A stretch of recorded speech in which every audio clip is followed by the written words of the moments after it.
고요한 묵상의 시간, 잠시 세상의 소음에서 벗어나 우리 영혼의 가장 깊은 곳을 울리는 이야기에 귀 기울여보는 것은 어떨까요?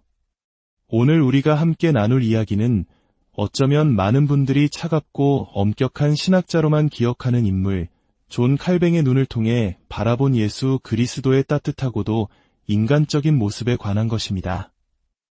이 이야기가 여러분의 마음에 깊은 위로와 새로운 깨달음을 주는 은혜의 통로가 되기를 소망합니다.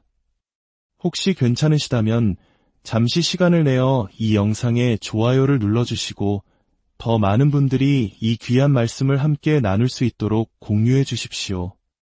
여러분의 작은 손길 하나하나가 하나님의 은혜를 전하는 귀한 도구가 될 것입니다. 구독을 통해 저희와 계속 함께 하신다면 주님의 이름으로 여러분의 삶에 평안과 축복이 가득하기를 매일 기도하겠습니다. 이제 우리를 위해 자신의 모든 것을 내어주신 구원자 예수 그리스도의 이야기 속으로 함께 들어가 보겠습니다. 먼저 히브리서 2장 10절에서 18절까지의 말씀을 함께 묵상하겠습니다. 만물을 창조하시고 만물을 보존하시는 하나님께서는 많은 아들들을 이끌어 영광에 들어가게 하시는 일에 그들의 구원의 창시자를 고난을 통하여 온전하게 하시는 것이 합당하도다. 거룩하게 하시는 이와 거룩하게 함을 입은 자들이 다 한 근원에서 난지라. 그러므로 형제라 부르시기를 부끄러워하지 아니하시고 이르시되 내가 주의 이름을 내 형제들에게 선포하고 내가 주를 교회 중에서 찬송하리라 하셨으며 또다시 내가 그를 의지하리라 하시고 또다시 볼지어다 나와 및 하나님께서 내게 주신 자녀라 하셨으니 자녀들은 혈과 육에 속하였음에 그도 또한 같은 모양으로 혈과 육을 함께 지니심은 죽음을 통하여 죽음의 세력을 잡은 자 곧 마귀를 멸하시며 또 죽기를 무서워함으로 한평생 매여 종 노릇하는 모든 자들을 놓아 주려 하심이니 이는 확실히 천사들을 붙들어 주려 하심이 아니요 오직 아브라함의 자손을 붙들어 주려 하심이라. 그러므로 그가 범사의 형제들과 같이 되심이 마땅하도다. 이는 하나님의 일에 자비하고 신실한 대제사장이 되어 백성의 죄를 속량하려 하심이라. 그가 시험을 받아 고난을 당하셨은즉 시험받는 자들을 능히 도우실 수 있느니라. 아멘. 우리가 존 칼뱅이라는 이름을 떠올릴 때 머릿속에 그려지는 이미지는 무엇입니까? 아마도 많은 분들이 흔히 알려진 것처럼 근엄한 표정의 개혁가, 흔들림 없는 교리를 세운 철두철미한 신학자의 모습을 생각할 것입니다. 하지만 과연 그것이 칼뱅의 전부일까요? 오늘 우리는 그가 남긴 수많은 설교와 주석 속에 숨겨진 우리가 미처 알지 못했던 칼뱅의 또 다른 얼굴을 만나보려 합니다. 그것은 바로 우리와 똑같은 연약한 육신을 입고 이 땅에 오신 예수 그리스도의 고난과 감정을 그 누구보다 깊이 공감하고 그 안에서 참된 위로를 발견했던 한 사람의 모습입니다. 칼뱅에게 예수님은 단지 교리의 대상이 아니었습니다.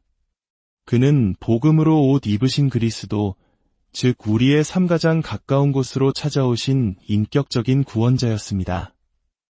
칼뱅 신학의 중심에는 칼케돈 신조가 굳건히 자리 잡고 있습니다. 예수 그리스도는 완전한 하나님이시며 동시에 완전한 인간이시다.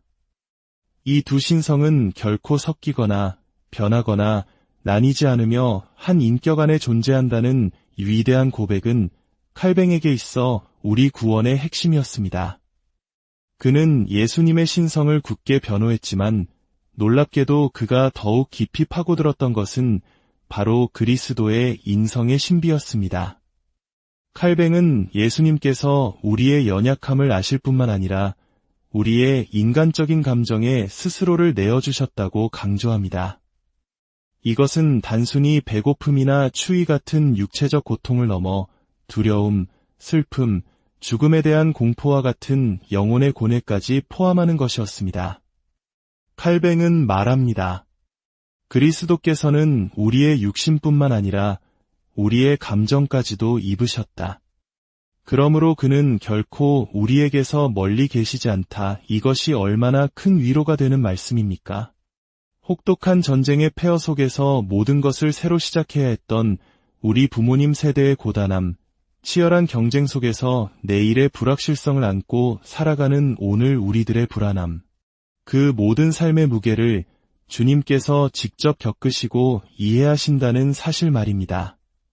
칼뱅이 마가복음 한 장에 나오는 예수님께서 시몬 베드로의 장모를 고치시는 장면을 어떻게 설교했는지 들어보면 그의 관점이 더욱 분명해집니다.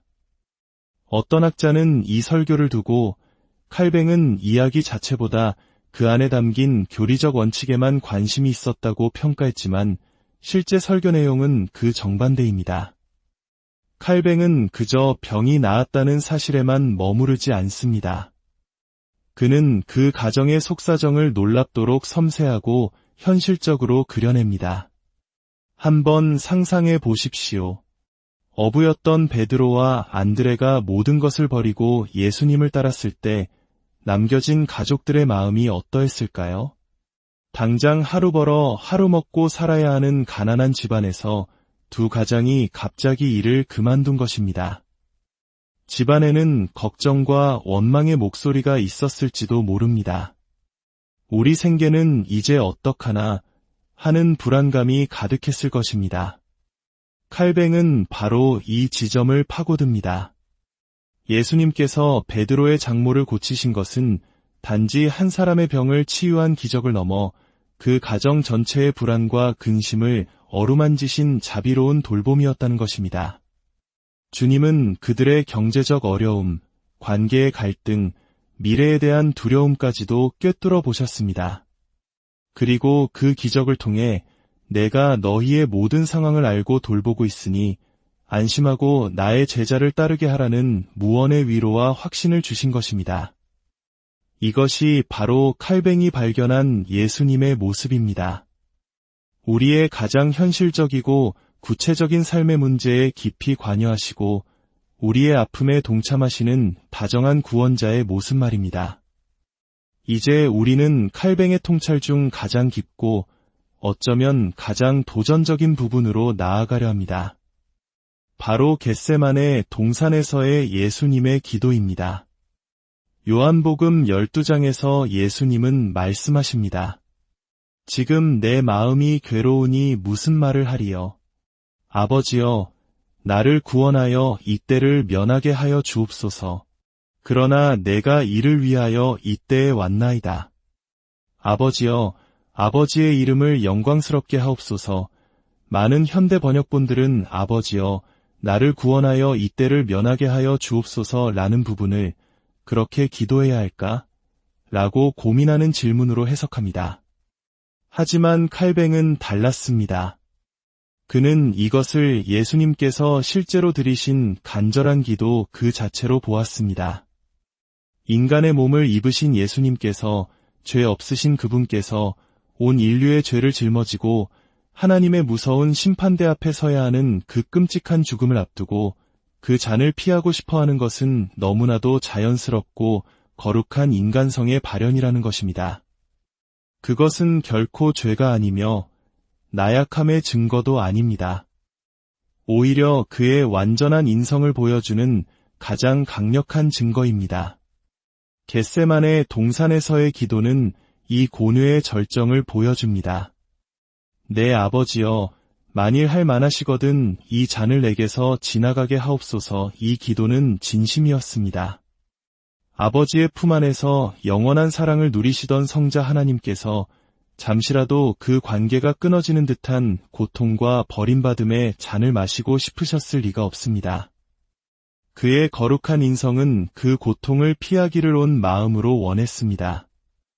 그러나 바로 그 다음에 이어지는 기도가 우리의 구원을 완성합니다.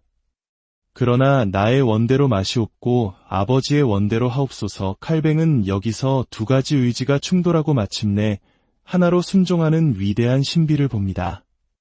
십자가를 피하고 싶은 거룩한 인간적 의지와 그 모든 고통을 감수하고서라도 아버지의 뜻을 이루려는 순종의 의지.